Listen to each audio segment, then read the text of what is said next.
శుభ్రంగా కడుక్కొని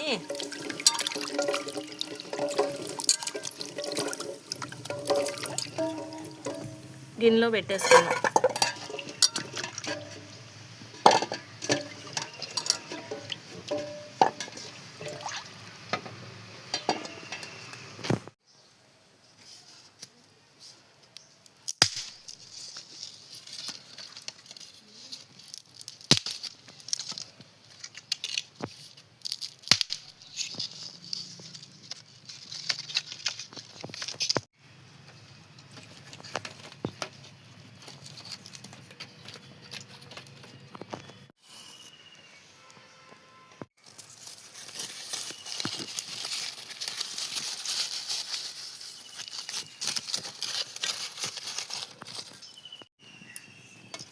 ఇడ్లీ పాత్రలో కొంచెం నీళ్ళు పోసుకుందాం. ఇది ఒక ప్లేట్ పెట్టేసుకుందాం.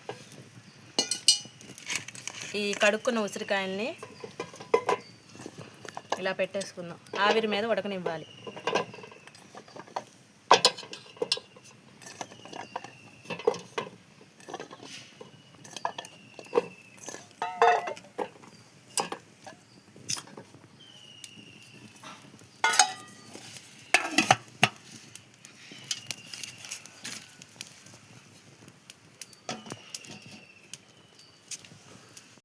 ఉడికిపోయినాయి కదండి, దించేసుకుందాం. ఉడికినాయి లేదు చూద్దామండి.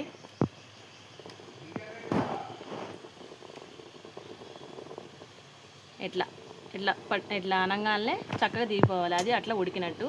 ఉడికిపోయినా మనం దించేసుకుందాం ఉసిరికాయలు. ఇవి తీసుకొని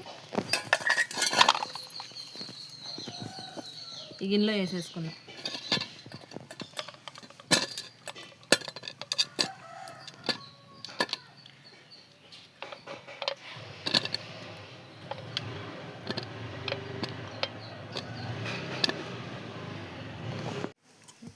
చక్కగా తీసేసానండి అన్నీ. మిక్సీ పట్టేసుకుందాం వీటిని.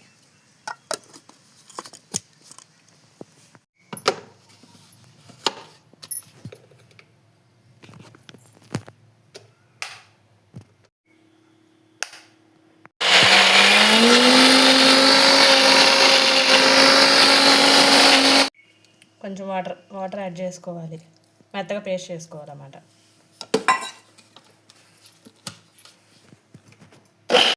ఈలోపు ప్లేట్కి నెయ్యి రాసి పెట్టేసుకుందాం.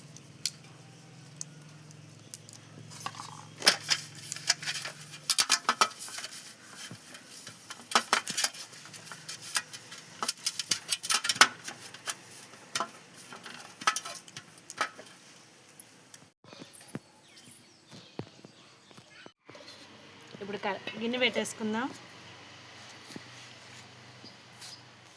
తగినంత పంచదార,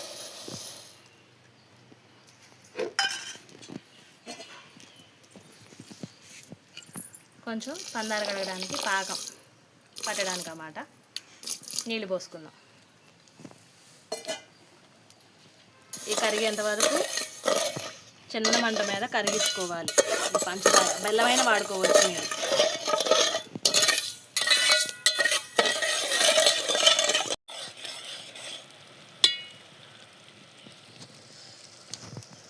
ఇలా స్టిక్కీ అయితే చాలు పాకం, ఇంకా అర్థమైంది చక్కర్లన్నమాట. అది ఇప్పుడు ఈ ఉసిరికాయ పేస్ట్ వేసుకున్నాం కదా, దాన్ని ఇందులోకి ట్రాన్స్ఫర్ చేసుకుందాం.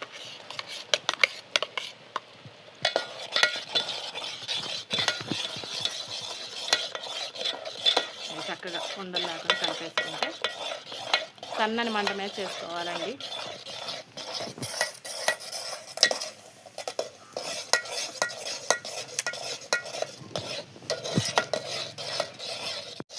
కొంచెం ఉప్పు,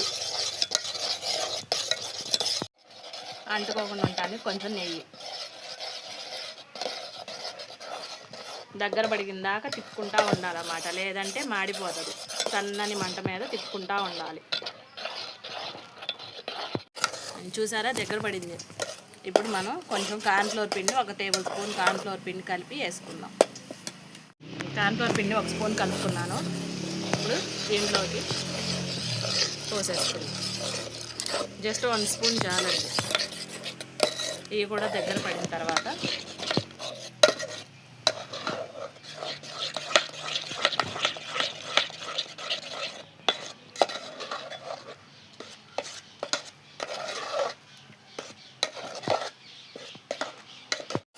చూసారా దగ్గర పడింది. ఇప్పుడు మనం కొంచెం కార్న్ఫ్లోర్ పిండి, 1 టేబుల్ స్పూన్ కార్న్ఫ్లోర్ పిండి కలిపి వేసుకుందాం. ఇది చక్క దగ్గర పడిపోయింది. ఇలా ఈ కన్సిస్టెన్సీలో వస్తే సరిపోతుంది. ఇలా వస్తే సరిపోతుంది అన్నమాట ఈ క్యాండీస్కి.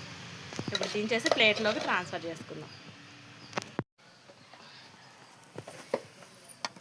ప్లేట్లోకి నూనె రాసి పెట్టేసుకున్నాం కదా, దీంట్లోకి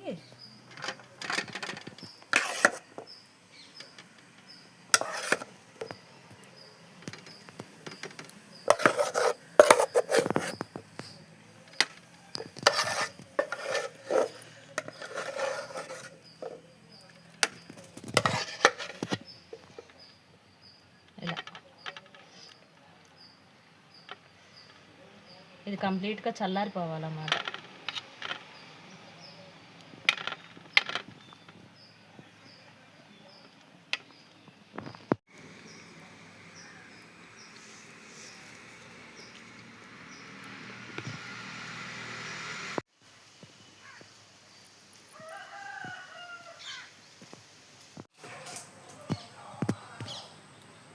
మీరైతే ట్రై చేయండి.